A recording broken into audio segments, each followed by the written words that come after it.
जी नाजरीन, तमाम सज्जनों ते मित्रों को तुहाडा अपना मेज़बान आरिफ खान जी आया आखदा। नाजरीन, अज की गुफ्तगू का जो मेरा मौजू है वह है कौमी यकजहती, इत्तेहाद और इत्तफाक। नाजरीन, अज असी मुल्क पाकिस्तान च देख रहे हैं कि असी तकसीम दर तकसीम होंदे चले जा रहे हैं। किथे सियासी जमातों के विच इत्तेहाद का फुकदान है, किथे मजहबी जड़े ने मामलात वो फिरका परस्त तंजीमा और जड़े ने लोग वो कुवत पकड़ रहे हैं। किथे नस्ली लसानी और सूबाइयत के जड़े कौमां ने वो आवाज़ा जड़ियां ने वो चुकदियां ने। इस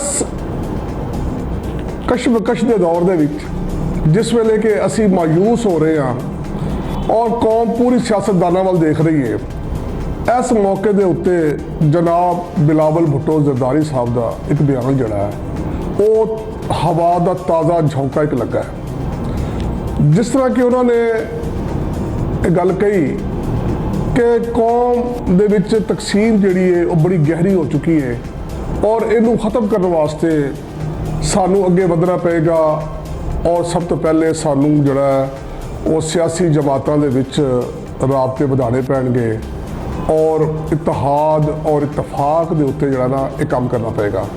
मैं समझना कि इस तलखी के मुआशरे में जिसले कि साड़ी आवाम जिहड़ी है वो मायूसी के गढ़िया च चली गई हुई है और कोई ऐसा रास्ता नज़र नहीं आ रहा कि कौन साडा ऐसा मसीहा जिहड़ा कौम नूं यकजा कर सके, सूबियां नूं यकजा कर सके और लोगों के विच इत्तेहाद और इत्तफाक की गल करे।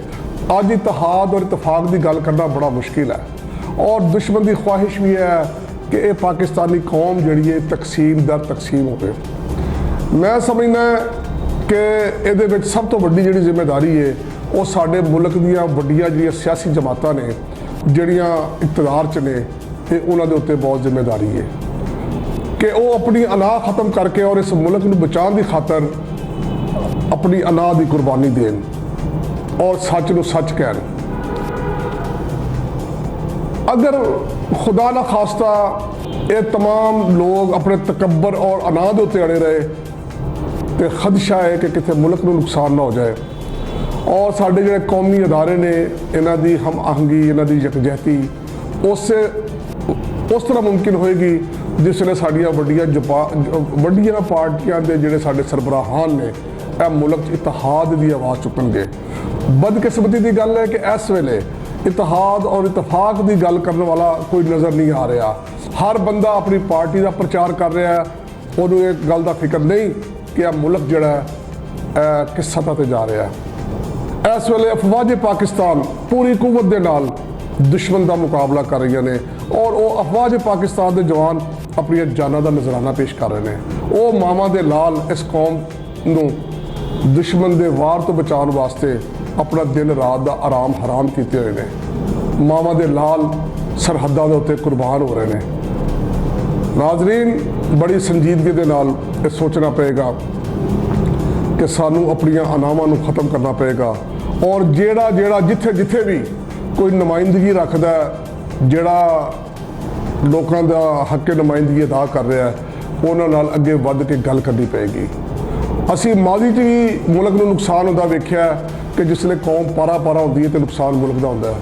लिहाजा जिन्हें भी साडे जमातां ने, सियासी जमातां ने, मजहबी जमातां ने, खुदा दे वास्ते अपने अपने मामले का प्रचार करो।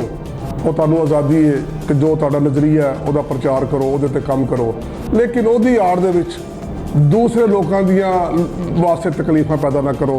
इस मुल्क दे वास्ते जिहड़ियां ने वो मुसीबत पैदा ना करो। मैं यकीन करना कि तमाम मुहब्बे वतन अफराद और तमाम सियासी जमातों के सरबराहान और तमाम मजहबी जमातों के भी सरबराहान और कौम परस्तों के सरबराहान अपनी अनावां नूं खत्म करके इस मुल्क नूं इहदे विच इत्तेहाद और इत्तफाक पैदा करने वास्ते काम करनगे। वरना एक शायर की गल याद आ रही है जिहड़ा कहंदा है कि मोहब्बत गोलियों से बो रहे हो, वतन का चेहरा खून से धो रहे हो, गुमा तुमको कि रास्ता कट रहा है, यकीन मुझको कि मंजिल खो रहे हो। नाजरीन, बहुत संजीदगी के नाल इस मुल्क की यकजहती वास्ते सानू काम करना पएगा। मैं उम्मीद करना वा कि इंशाअल्लाह ताला इस मुल्क दे विच असीं सारे इतिहाद और इतफाक की फजा पैदा करने अपना अपना किरदार अदा करांगे। इहदे नाल ही नाजरीन, तुहाडा अपना मेज़बान इजाज़त चाहता है। जिंदगी रही, अगले प्रोग्राम तक रब राखा।